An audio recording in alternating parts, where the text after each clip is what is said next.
5 da tarde, 7 minutos em Manaus.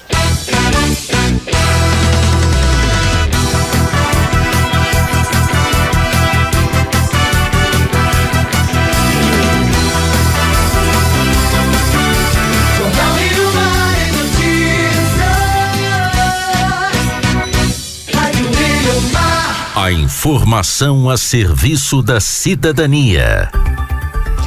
Exatamente, a informação a serviço da cidadania a partir de agora até às 6 horas da tarde, nesta terça-feira, 9 de junho de 2020. A partir de agora, muita informação para você aqui pela sua 103,5. Uma boa tarde para você que nos acompanha também no interior do Amazonas, por meio da Rádio Castanho FM, você que sintoniza 103,5. Conosco ainda a Rádio Rural de Tefé FM 93,9 e a 88,5, a Rádio Ariramba, no município de Barreirinha. A todos vocês uma ótima tarde, um bom fim de tarde. A você também que nos acompanha por meio do nosso aplicativo ou que acessa aí o radioriomarfm.com.br, fica por dentro das informações e ainda ouve a nossa programação ao longo do dia. Participe com a gente, 991425676. Sua sugestão, a sua opinião é sempre muito bem-vinda. Oi, Brunelanda, boa tarde para você. Boa tarde, Jessalene Salles. Boa tarde aos ouvintes. Hoje é um dia de muito calor, céu azulado, né? Pouco vento, e para quem está voltando para casa, quem já saiu do home office, agora vai ter as principais notícias aí no seu veículo, no seu fone de ouvido, e para quem está em casa ainda em home office também, obrigado pela companhia. E deputado afirma que o governo do Amazonas tem 4 bilhões em caixa e reclama da falta de transparência. Wilson Lima fala em somatório de empréstimos e repasses federais. E em abril, a indústria do Amazonas teve o pior resultado da história desde o início da medição de índices pelo IBGE em 2002. MPE enviou ofício ao Congresso Nacional defendendo a manutenção das datas das eleições municipais de outubro. Jornal Rio Mar em notícias. Ainda não temos os dados da FVS em relação aos números de coronavírus aqui no Amazonas. Desta terça-feira, os dados mais atuais são de ontem, segunda-feira. O Amazonas diagnosticou mais 549 casos de Covid, totalizando 49.817 casos confirmados do novo coronavírus. Foram confirmados mais 21 mortes pela doença. Dessas mortes, 12 ocorreram em 24 horas, elevando para 2.271 o total de mortos aqui no Amazonas por Covid. Entre os casos confirmados de coronavírus no Amazonas, há 445 pacientes internados, sendo 275 em leitos clínicos e 170 em UTI. Há ainda outros 392 pacientes que estão internados e são considerados suspeitos, mas ainda aguardam a confirmação do diagnóstico. Ao todo, 39.997 pessoas já passaram por aquele período de quarentena e já se recuperaram da doença. 7.549 pessoas com diagnóstico de Covid estão sendo acompanhadas, ou seja, são casos confirmados nos últimos 14 dias que se encontram internados ou ainda em isolamento domiciliar. Entre os pacientes em Manaus, há o registro de 1.475 mortes confirmadas em decorrência do novo coronavírus. Outros 337 óbitos por síndrome respiratória aguda grave estão sendo acompanhados. Destes, 254 por investigação epidemiológica e 83 aguardando o resultado laboratorial. Ao todo, 206 foram descartados para o novo coronavírus. Esses dados são do boletim epidemiológico consolidado pela Fundação de Vigilância em Saúde e divulgados nesta segunda-feira. A gente aguarda, é claro, os resultados desta terça.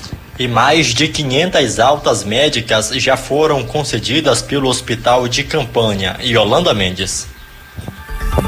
Em 57 dias de atividades, o Hospital de Campanha Municipal Gilberto Novaes, o Lago Azul, na Zona Norte, ultrapassou o número de 500 altas médicas. Na tarde da última segunda-feira, mais 7 pacientes retornaram para suas casas, curados da Covid-19. O Hospital de Campanha, administrado pela Prefeitura de Manaus, em parceria com o Grupo Samel e o Instituto Transire, completa 2 meses de atividade no próximo dia 13 e atualmente conta com 180 leitos ativos, sendo 39 UTIs. Antônio Marcos Rabelo, de 30 anos, foi o paciente de número 500 a receber alta após 10 dias de tratamento. Rabelo deu entrada na unidade com 60% do pulmão comprometido e na última segunda-feira foi mais um vencedor da Covid. Na saída estava sendo aguardado pelos seus pais, Francisco Edson Rebouças e Marileide Rebouças. Foi super bem tratado desde o dia que eu internei, tive o melhor tratamento possível. Desde a equipe de médicos, fisioterapeutas, enfermeiros, técnicos de enfermagem, só tenho a agradecer mesmo. Não tenho nenhuma doença, sempre fui saudável, mas essa doença é cruel e ela me pegou com bastante força. É uma experiência não muito agradável, mas que com a ajuda de Deus eu consegui suportar e passar por ela. O coordenador do Hospital de Campanha, Ricardo Nicolau, destacou o trabalho integrado dos profissionais que estão na linha de frente dentro do hospital. Para Nicolau, conceder alta a 500 pacientes em menos de 2 meses de funcionamento representa o resultado positivo do trabalho de várias pessoas. A equipe do Hospital de Campanha, ela segue protocolos da SAMEL e com uma equipe multidisciplinar. Então tem um papel fundamental. Aqui não tem nenhum profissional mais importante ou menos importante, é uma equipe que trabalha unida. Então essa equipe toda faz com que o hospital consiga desempenhar o seu trabalho. Então esse paciente, número 500, é resultado de um trabalho de várias pessoas, de uma equipe grande, que trabalha 24 horas para o bem-estar do nosso paciente e para que a gente consiga, nesse momento, eu tenho falado sempre que o resultado da alta é o ápice para a gente de alegria, né, de recompensa, de ver que o trabalho deu certo. Inaugurado no dia 13 de abril, o Hospital de Campanha Municipal Gilberto Novaes foi montado nas estruturas de um Centro Integrado Municipal de Educação da Prefeitura, com mais de 6.000 metros quadrados e que estava prestes a ser inaugurado. Yolanda Mendes, Rádio Rio Mar, Jornalismo Total. E lideranças das etnias Canamari e Maioruna enviaram ofício ao Ministério Público Federal do Amazonas para pedir que o órgão investigue como o novo coronavírus se proliferou em Atalaia do Norte, infectando indígenas. O documento enviado ao Ministério nesta semana cita que no dia 4 deste mês, 4 profissionais de saúde não indígenas foram diagnosticados com a doença na aldeia São Luís. Diante dessa situação, as lideranças pedem que seja esclarecido como se deu a entrada de agentes de saúde possivelmente contaminados no território indígena. Solicitam campanhas educativas dentro das aldeias por meio de rádio, além de equipamentos de proteção individual e itens de higienização. O Ministério Público Federal informou que recomendou uma série de providências à FUNAI, à CESAI, ao DC do Vale do Javari, ao estado do Amazonas e ao município de Atalaia do Norte, para garantir atendimento em saúde e segurança alimentar aos indígenas e profissionais de saúde que atuam na região. Quem explica para a gente é a Procuradora da República, Aline Moraes, com atribuição no Vale do Javari. Na recomendação que expedimos, incluímos e recomendamos medidas para todos os atores: CESAI, DICEI, FUNAI, Estado do Amazonas e município de Atalaia do Norte. Isso porque entendemos que a falta de comunicação e de um plano de ação conjunta entre os órgãos tem impedido a eficácia do combate à Covid-19. Ponto importante também é o reforço da estrutura e no pessoal da FUNAI e do DICEI. Há necessidade de equipamentos para diagnóstico, tratamento, estabilização e remoção de pacientes. Também são indispensáveis o reforço nos medicamentos e principalmente no pessoal, para que as equipes evitem ficar se deslocando entre as comunidades e tenham capacidade de atendimento. A positivação de servidores, seja por qual motivo for, revela uma falha na prevenção e no protocolo para atendimento.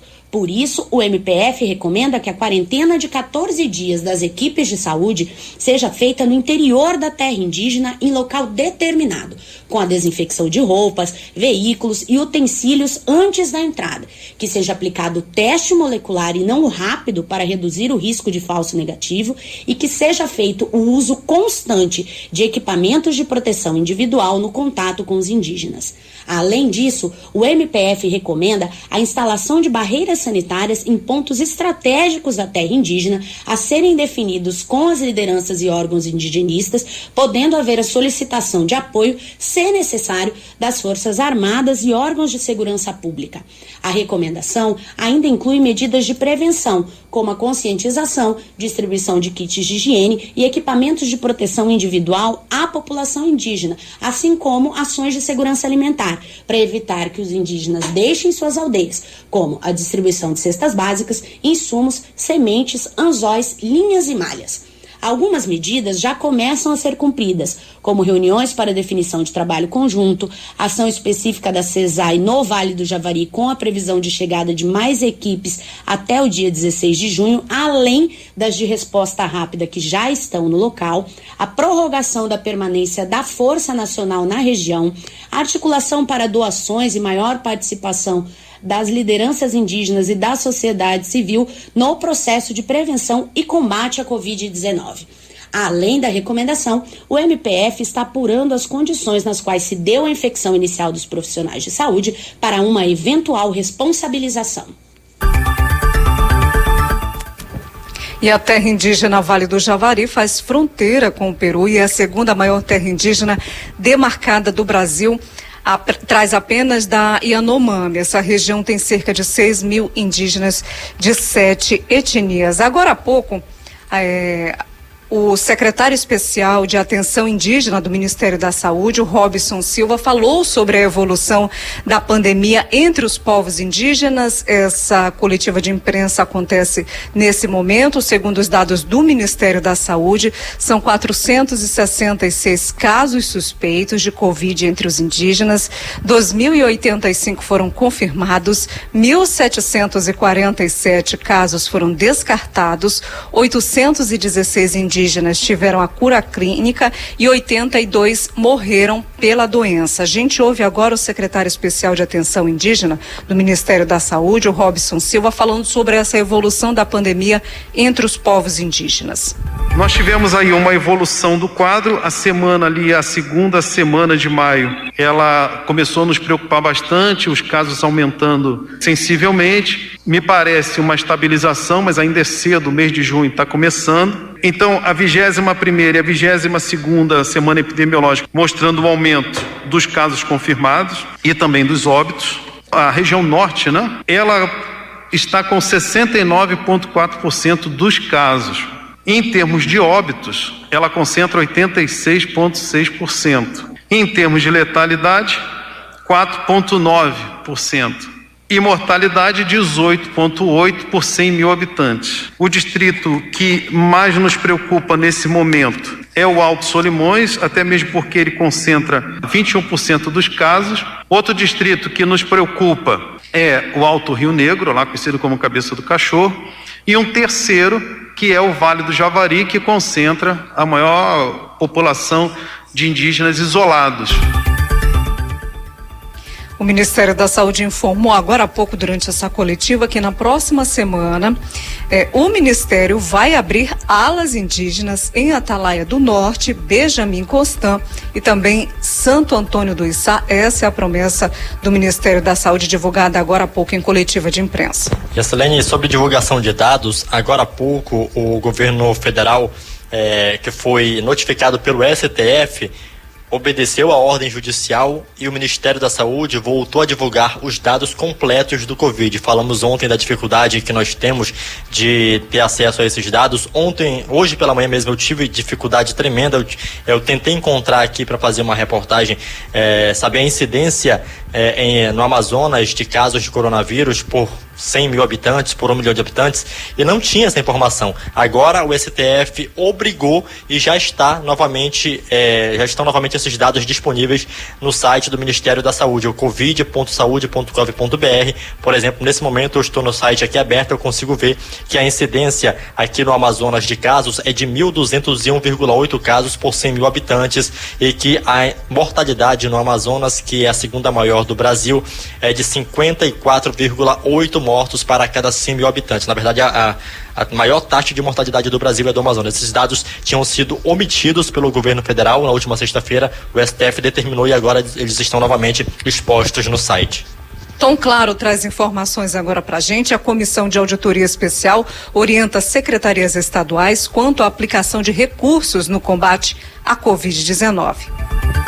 A Comissão de Auditoria Especial do Governo do Estado, designada para analisar os recursos destinados ao combate à Covid-19, dá agendamento aos trabalhos. Os técnicos que integram a CGE, Controladoria Geral do Estado, encaminharam 4 notas técnicas a todos os órgãos e entidades estaduais com orientações relacionadas à transparência, obras, pesquisa de preços e aquisições. O grupo analisa os principais investimentos, o que inclui os recursos federais e estaduais destinados às ações de combate à Covid-19 no Amazonas. As unidades gestoras repassam as informações à equipe da CGE, que busca orientar os gestores com o intuito de garantir a correta aplicação dos recursos públicos. A compilação dos dados será apresentada no relatório final, com prazo previsto para entrega na primeira quinzena do mês de junho. Segundo o Controlador-Geral do Estado, Otávio Gomes, o trabalho da comissão reforça as ações de auditoria que já vinham acontecendo, conforme cronograma da CGE. Ele ressalta que o foco das atividades é garantir a transparência do trabalho executado pelo governo do Estado. A Controladoria Geral do Estado, através da sua Subcontroladoria de Controle Interno, por determinação do governador Wilson Lima, editou uma portaria onde foi instalada uma comissão para apurar as compras, os contratos efetuados pela Secretaria de Estado de Saúde, assim como por outras secretarias e órgãos do Estado, durante a pandemia da Covid-19. O objetivo é exatamente levantar a situação acerca desses contratos, acerca dessas compras, acerca dos procedimentos que foram adotados e examinar exatamente a legalidade, a publicidade que foi dada a esses atos, enfim, aquilo que determina a Constituição Federal, aquilo que determina as leis abaixo da Constituição Federal, tanto no âmbito do governo federal quanto também no âmbito do Estado do Amazonas. Segundo Otávio Gomes, o governador Wilson Lima, ao sancionar a Lei 5.174 de 2020, determinou que todas as ações do Estado na luta contra o novo coronavírus sejam apresentadas aos cidadãos com a maior clareza. A comissão segue as diretrizes da CGE, assim como as orientações dos órgãos de controle externo, como o Tribunal de Contas da União, Tribunal de Contas do Estado, Controladoria Geral da União, Ministério Público Federal e Ministério Público Estadual. Esse objetivo está em andamento, documentos já foram solicitados, informações estão sendo levantadas e as auditorias estão sendo feitas. Ao final, teremos um relatório onde serão apontados os procedimentos corretos e, se houver alguma incorreção, também essa comissão estará abalizada para emitir esse parecer final. Tom Claro, Rádio Rio Mar, jornalismo total. Bruna Lander traz informações agora pra gente. Deputado afirma que o governo do Amazonas tem 4 bilhões de reais em caixa e reclama da falta de transparência. Já o governador Wilson Lima fala em somatório de empréstimos e repasses federais. A transparência, ou falta dela, no governo do Amazonas quanto ao dinheiro disponível nos cofres do Estado foi um dos principais temas debatidos na sessão plenária online na ALEAM, Assembleia Legislativa do Amazonas, nesta terça-feira. O deputado Serafim Correia, do PSB, lembrou que o discurso recente do governador Wilson Lima era de que haveria dificuldades para pagar os salários de maio no funcionalismo público por queda de arrecadação.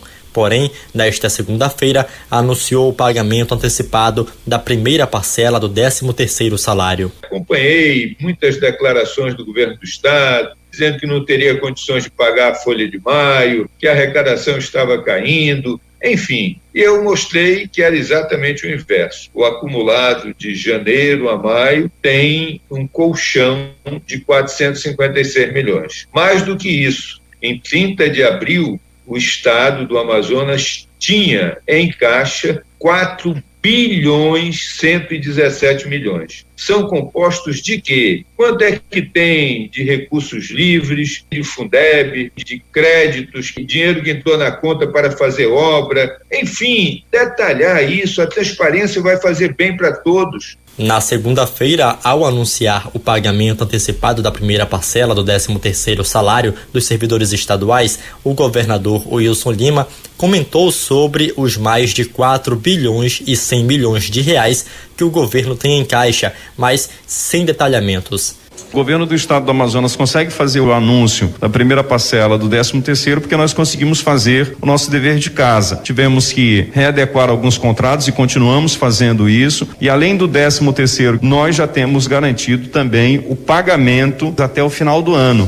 Muita gente faz confusão sobre esses números. A maioria desse recurso, ele é vinculado, destinado a obras, a contratações que foram feitas, por exemplo, com o BID, que são destinados para o PADEAM, para a construção de escolas de tempo integral, para o Prosamin, são operações de crédito junto ao Banco do Brasil, junto à Caixa Econômica, que você não pode utilizar para nenhuma outra finalidade. O deputado Serafim Correia afirma que o governo demonstra resistência em ser transparente, pois não detalha estes números para a sociedade. Que é fundamental o governo abrir esse valor, dizer o que é empréstimo do BID, porque até onde eu sei, os empréstimos não funcionam assim, não colocam o dinheiro na conta, o dinheiro fica lá em poder deles. A obra é feita, o fiscal do banco atesta e aí é liberado o pagamento e efetuado o pagamento. Portanto, esses recursos não devem ser de financiamentos, não custa nada abrir. Eu vejo uma resistência muito grande do governo em ser transparente. Isso não faz bem, a começar para ele. Wilson Lima afirmou que o estado tem pouca receita livre disponível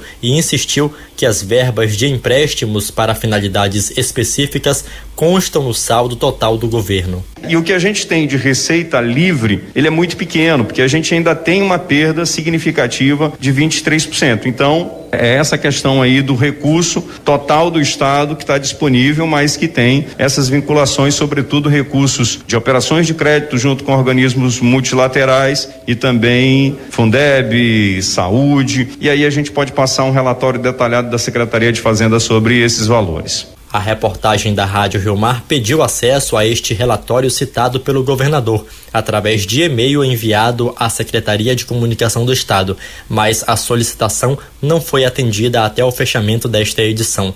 Segundo a deputada Alessandra Campelo, do MDB, os números devem ser apresentados pela Secretaria de Fazenda do Estado à Comissão de Assuntos Econômicos da ALEAN nesta quarta-feira, durante a entrega do relatório mensal referente às finanças do Estado em maio. E até o fechamento desta edição da reportagem, como você ouviu, nós não tivemos a resposta. Depois que o jornal já estava no ar, nós recebemos a resposta do governo do estado, 17 minutos atrás, dizendo que a interpretação de que há sobra de 4 bilhões e 400 mil reais no caixa do governo é incorreta. A nota diz: o governo do Amazonas esclarece que os 4 bilhões e 400 mil discriminados como disponibilidade de caixa no relatório de gestão fiscal referente ao primeiro quadrimestre de 2020 são referentes aos recursos que, ao final de abril deste ano, estavam disponíveis no caixa dos poderes executivo, legislativo, judiciário, Ministério Público e Defensoria Pública. O governo esclarece ainda que, do total disponível, 68% são recursos vinculados, ou seja, não podem ser usados livremente pelo Estado. Conforme o relatório de gestão fiscal, dos 4 bilhões e 406 milhões de reais de disponibilidade de caixa no final de abril, um total de 2 bilhões e 992 milhões de reais, 68%, são recursos vinculados a despesas com a Previdência, convênios e operações de crédito, além daquelas relacionadas ao Sistema Único de Saúde, o SUS, e também do Fundo de Manutenção e Desenvolvimento da Educação Básica e Valorização de Profissionais da Educação, o Fundeb, entre outras vinculações de fundos. Os demais 32%, segue aqui a nota do governo, dizem que do total de disponibilidade de caixa, o equivalente a R$1.414 bilhões, são divididos entre o Executivo, 59%, e os demais poderes, 39%, além da Fundação Amazonprev, 9%. Subtraídas as receitas vinculadas e as destinadas aos demais poderes e à Amazonprev, o governo tinha disponível em caixa, no final do primeiro quadrimestre de 2020, um montante de R$837.756.000, valor que foi destinado principalmente ao pagamento da folha de pessoal com todos os encargos no início de maio. A transferência para municípios, também incluída nesse valor, na primeira semana de maio, do valor arrecadado do ICMS também constam nessa relação na última semana de abril, e também relativo ao pagamento da dívida pública, além da aplicação mínima constitucional nas áreas de educação e saúde. É o que diz aqui a nota do governo do estado, enviada agora há pouco para a reportagem da Rádio Rio Mar. A gente já volta falando sobre a situação da saúde no país. O ministro interino da Saúde, Eduardo Pazuello, afirmou hoje, durante reunião ministerial no Palácio da Alvorada, que a epidemia do novo coronavírus atinge o interior do país. Segundo ele, nas grandes capitais já aconteceu a passagem e já diminuiu bastante o número de mortes. Para efeito da pandemia, nós podemos separar o Brasil em Norte e Nordeste, que é a região que está mais ligada ao inverno do hemisfério norte, são as datas do hemisfério norte em termos de inverno, e ao Centro-Sul, Sudeste e Centro-Oeste, que é o restante do país que está ligado mais ao inverno do hemisfério sul, que está começando agora, junho, julho e agosto. Nesse primeiro etapa, nós tivemos o grande impacto na região Norte e Nordeste, variando apenas em 2 pontos fora da curva, que são as capitais de Rio de Janeiro e São Paulo. Nesse TO Norte, nós vemos ali que são 3 etapas. A preparação, que já aconteceu, o impacto na região da capital e região metropolitana, que já aconteceu, e agora nós temos um recrudescimento do interior desses estados. E essa é a terceira etapa, que nós consideramos, na nossa visão, o final da passagem da pandemia. Nessa terceira etapa, a estratégia, ela é utilizar a estrutura já desdobrada nas capitais e regiões metropolitanas, que hoje começam a ficar ociosas. Não podem ser desmontadas nem deixar de investir. Continuamos trabalhando nessa direção para aumentar a capacidade e evacuar o pessoal do interior para tratar na cidade. Inclusive, Bruno, o secretário interino, Eduardo Pazuello, virou aí piada, digamos assim, nas redes sociais, isso porque ele disse que a região norte, o nordeste, passa por um período de inverno. Está entrando no período de inverno, segundo o ministro interino. Ele virou motivo de chacota nas redes sociais hoje à tarde, porque o Eduardo Pazuello deu a entender em reunião ministerial hoje que o norte e o nordeste do Brasil tendem a sofrer mais com o coronavírus, pois as regiões acompanhariam o inverno no hemisfério norte, que tem início no final de dezembro. Assim como no restante do país, no entanto, o inverno no norte e no nordeste começa em junho, enquanto o hemisfério norte está entrando no verão. Pela lógica de Pazuello, o inverno no norte e no nordeste aconteceria em dezembro e janeiro, época do ano em que são grandes as altas registradas nessas duas regiões. Para efeito da pandemia, ele disse, entre aspas, podemos separar o Brasil em norte e nordeste, que é a região que está mais ligada ao inverno no hemisfério norte. São as datas do hemisfério norte que tem... temos o inverno, e o Centro-Sul, Sudeste, Centro-Oeste, que é a região que está mais ligada ao inverno no hemisfério sul. É a geografia do ministro. Lembrando que a gente tem aqui apenas um inverno amazônico, bem diferente do que está vivendo o sul do país na realidade. Após receber críticas pela mudança de horário na divulgação dos dados de Covid-19, Pazuello diz que as informações de contaminados e também de óbitos pelo novo coronavírus vão ficar disponíveis por 24 horas no sistema do Ministério da Saúde. E justificou estar trabalhando no novo modelo, porque, segundo ele, os dados acumulados não eram dignos do povo brasileiro. Uma tabela simples dizendo acumulado de mortos, acumulados de contaminados do Brasil, não era uma informação digna para apresentar para o povo brasileiro. Se demorou, peço desculpas. Foram 20 dias de trabalho e trabalhamos todos os dias para chegar nesses dados. Hoje nós temos condições de analisar exatamente a progressão de dados todos os dias, todas as semanas epidemiológicas até o dia de hoje. E Pazuello também disse que os dados vão ser divulgados no sistema assim que forem recebidos pelo Ministério da Saúde, não sendo mais necessário uma hora específica para que a população possa acessar os números de Covid-19 no Brasil. Em mais de 40 minutos de fala, o ministro interino diz, conversando com o presidente, diz que, na verdade, tem conversado com o presidente há 20 dias para definir o atual modelo de divulgação que vai ser adotado. Os dados têm que ser colocados imediatamente quando cheguem para nós e serão imediatamente disponibilizados no BI e não tem hora para divulgar dado. Quando era uma planilha simples, somativa, você podia até marcar uma hora, porque tinha que fazer a planilha, distribuir, etc. Agora não, agora é um BI. Colocou o dado, está disponível no sistema para o Brasil e para o mundo. Pazuello descartou que o Ministério vai recontar o número de óbitos por coronavírus, conforme sugeriu o empresário Carlos Wizard, que foi convidado para assumir a Secretaria de Ciência, Tecnologia e Insumos Estratégicos da pasta, mas desistiu. O ministro propôs a adoção de um novo modelo em que dados vão ser incluídos no sistema pela data do falecimento por Covid-19 e não pela data de informação ao boletim de saúde. Ele considera que assim vai ser possível avaliar melhor a curva da doença.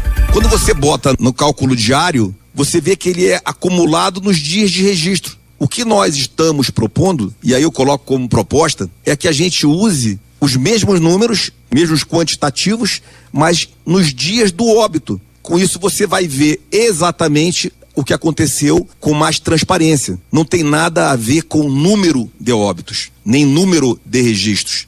E sim o lançamento do óbito no dia que ele morreu e não no dia que foi registrado no boletim sanitário. E vai corrigindo os anteriores. Aí você passa a observar exatamente a curva. E o ministro interino participou na tarde de hoje de uma reunião na Comissão Externa de Combate ao Coronavírus na Câmara dos Deputados. E só reforçando o que falamos no primeiro bloco, por determinação do STF, o Ministério da Saúde voltou a divulgar hoje os dados completos da Covid-19 no site covid.saude.gov.br.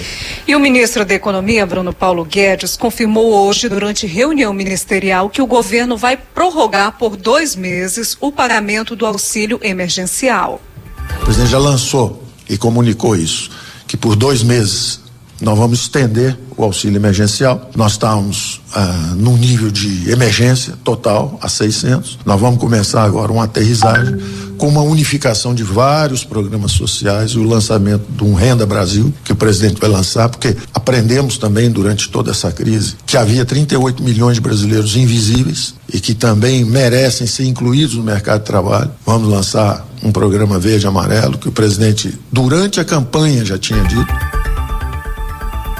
E na última sexta-feira, o secretário especial da Fazenda do Ministério da Economia, Valderi Rodrigues, afirmou que o governo prevê pagar 2 parcelas extras de R$300 cada. Mas há uma discussão acerca desse valor, né, Bruno?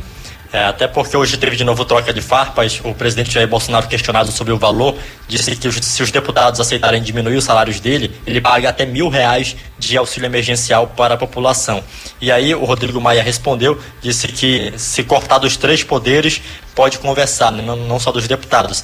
E o Rodrigo Maia disse que a proposta que foi aprovada pelo Congresso e assinada, sancionada pelo presidente, ela prevê a prorrogação do pagamento do incentivo, na verdade do auxílio emergencial, mas por essa lei não pode mexer no valor. Então seria preciso ou mandar uma nova medida provisória para o Congresso para aprovar com os R$300 por 2 meses, ou manter esse valor, prorrogar com o mesmo valor. Não pode prorrogar e diminuir o valor com o mesmo decreto que está em vigor no momento.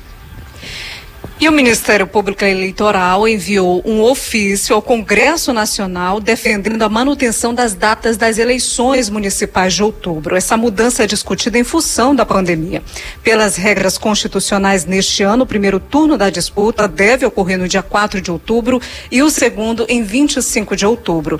De acordo com o vice-procurador-geral eleitoral, Renato Bril de Góes, A adoção de um protocolo e a redução do número de casos de Covid, de acordo com estudos estatísticos, permitem sim a manutenção do calendário eleitoral. Para ele, caso o adiamento seja inevitável, a melhor alternativa é realizar as votações, as eleições em 25 de outubro, o primeiro turno, e 15 de novembro, o segundo turno.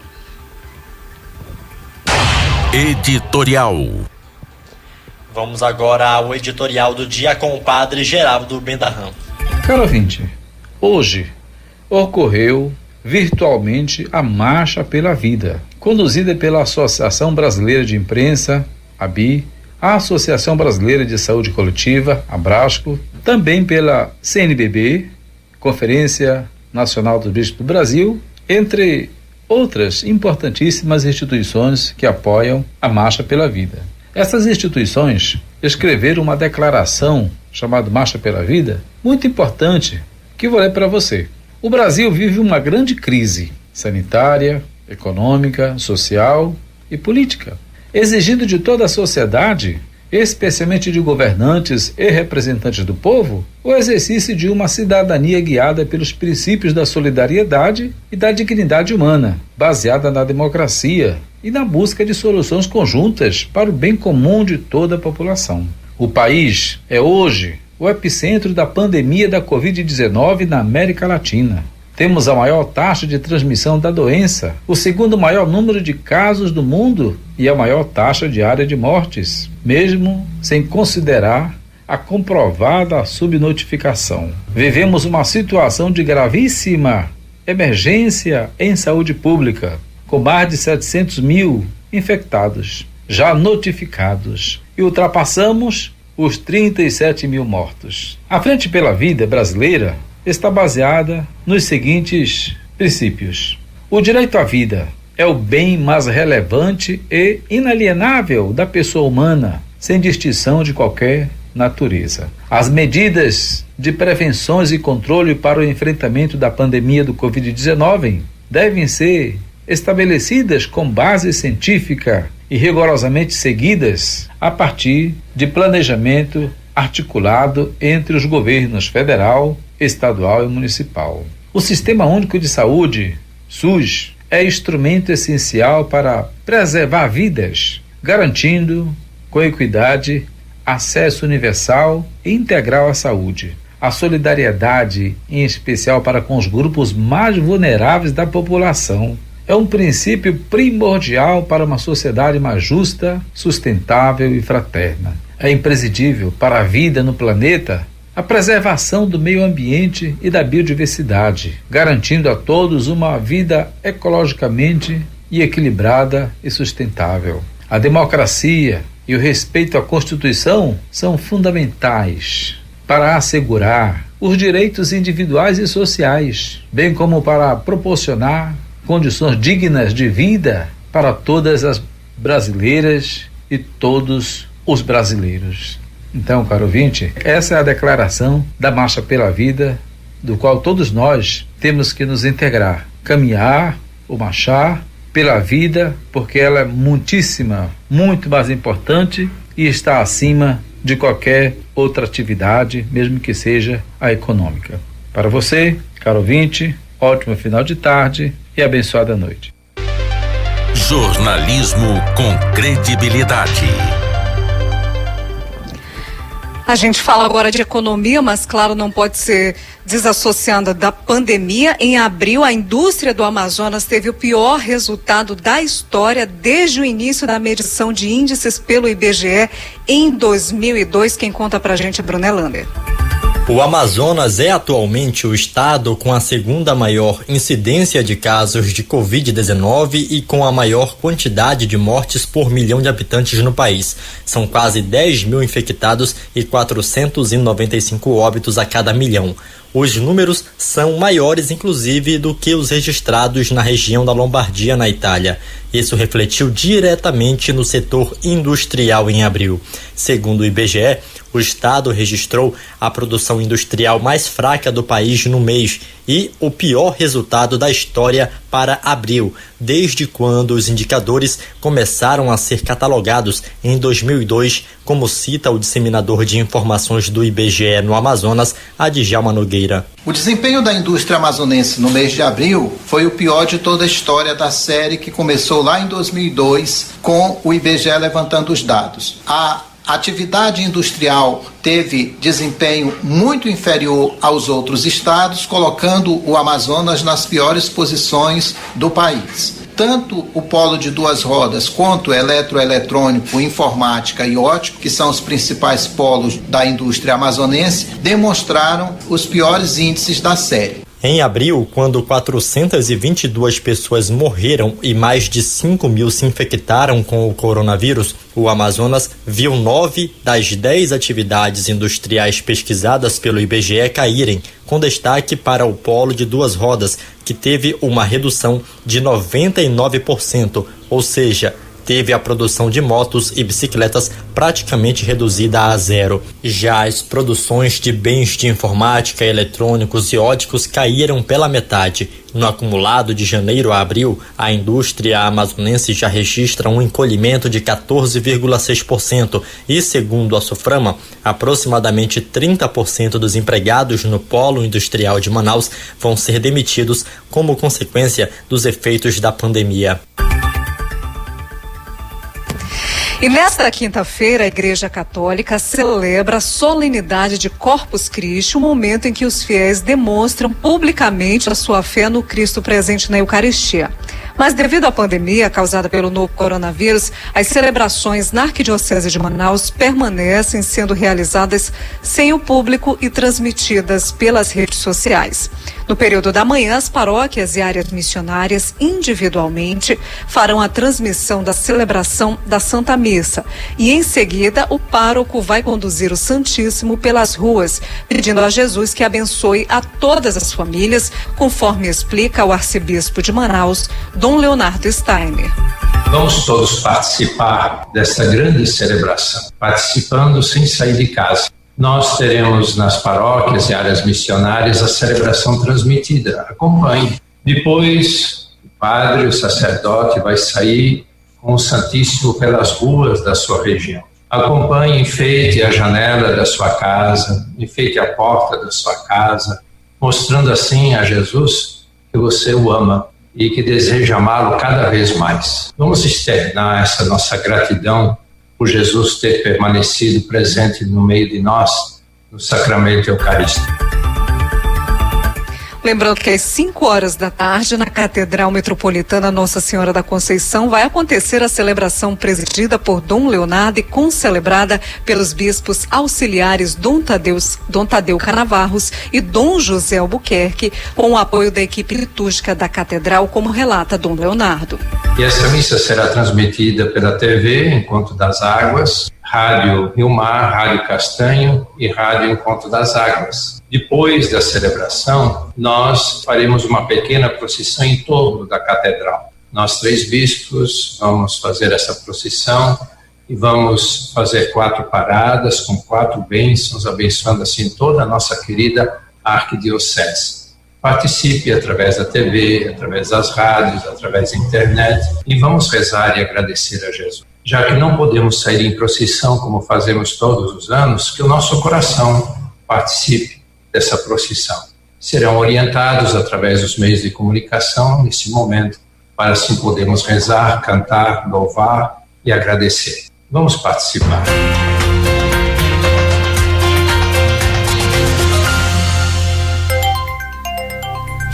A noite em Manaus promete o tempo parcialmente nublado.